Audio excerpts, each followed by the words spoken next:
It's finally over, Amazing Spider-Man fans. I mean, my gosh, has anything seemed longer than these 3 years of Amazing Spider-Man issues that they did 2 a month of with Zeb Wells?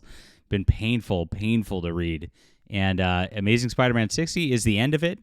I don't know that it's going to get better. I don't really trust editor Nick Lowe. I mean, we had our video about the New York Comic Con sort of riots that were erupting because he just doesn't seem to want to push Spider-Man in a direction that fans want. It's silly. And I think that Marvel and DC are pretty cynical about these characters. I think that they put lower end talent on these things. I mean, Ed McGuinness is not.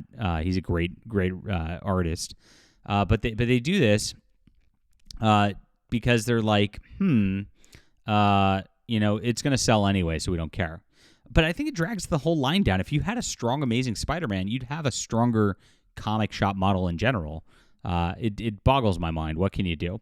But it's finally over. This is the end of it, and it's more cringe, and it just seems stupid. Once again, if you don't know what's been happening in the storyline so far, it's following up on that gang war failed event from last year, where Tombstone's kind of out of control, and Peter's having a knockdown, drag-out fight against him. And Mary Jane is now a superhero because of powers she got from another dimension, which is stupid. And that's where it's at. So there's some end of the Mary Jane run here. You could see she's just being a superhero herself. She knows what's going on here with Peter. We told them to be there at 8, told them it wouldn't be weird. Now they're in a restaurant staring at each other. So now both of them are late. Now, so, it's playing on the Peter's late because he was being Spider-Man and it's ruining his date. But they're doing a double date with people. And both of them are going to be late for their dates. So it's going to be, awkward and weird. And they're not dating each other. You got to remember, this is not how it works in modern Amazing Spider-Man. And now you know how it feels, as Peter says. This is bad fan fiction at its worst. So why did you want to do a double date in the first place? Shay doesn't want to have dinner with your ex. It was Shay's idea. Aunt Anna got in her ear. She loves Shay. She loves you. She thinks you'll love each other, and she's the Terminator when pitching her favorite niece. She will not stop until you are friends. So I guess Peter's got this Shay girl. 6 messages from Paul. He's definitely there. Jesus is stressful. Now, Paul's Mary Jane's current boyfriend. He looks like Matt Walsh. It's very weird. Now, this is kind of great, isn't it? Fighting a color demon, arguing with Jonah, rushing across town so we don't disappoint our dates. It's fun, right? I'm having fun. I'm glad to be here. That's great, MJ. Look, we should really. You brought me home. Didn't stop looking for me until you found me. Thank you, Peter. Thank you for coming and saving me.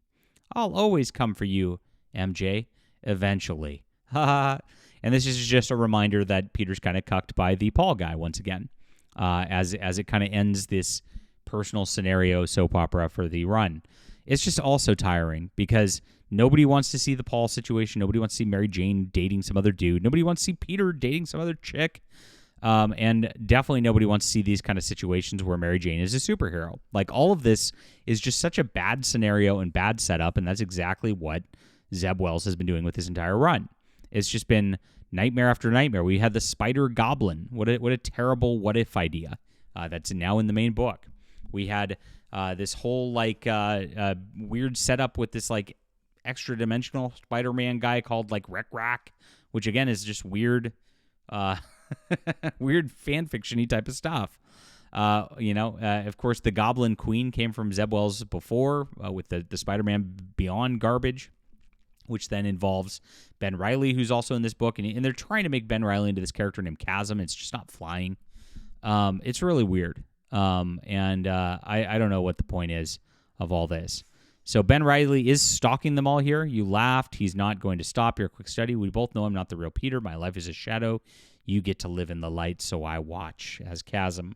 Now, I don't know why Ben Reilly's not just the Scarlet Spider anymore, and now they're trying to force this Chasm thing. Again, they've just been making so many bad moves with these characters that it seems silly. Now it's going to come into this new run called The Many Deaths of Spider-Man or something like that, and that's coming out. But this is it. An oversized finale. You have to pay $7.99 for it, which means you're going to get a backup story of things that nobody wants, just to increase the price there. But at least it's over. At least we're gonna end the heartache of Zeb Wells' crappy run for now. Whew.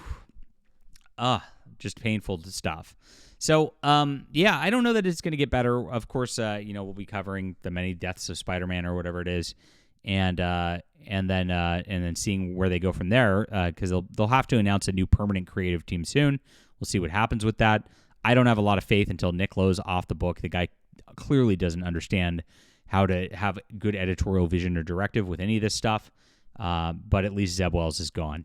Now, I saw an interesting post the other day from Jim Zub, who's actually the writer of the Conan for Titan. And I guess somebody came up to him at a convention and was like, "You're terrible. You're the worst Spider-Man writer ever." And he's like, "No, I'm Jim Zub. I'm not Zeb. Zub, not Zeb." Sorry, guys.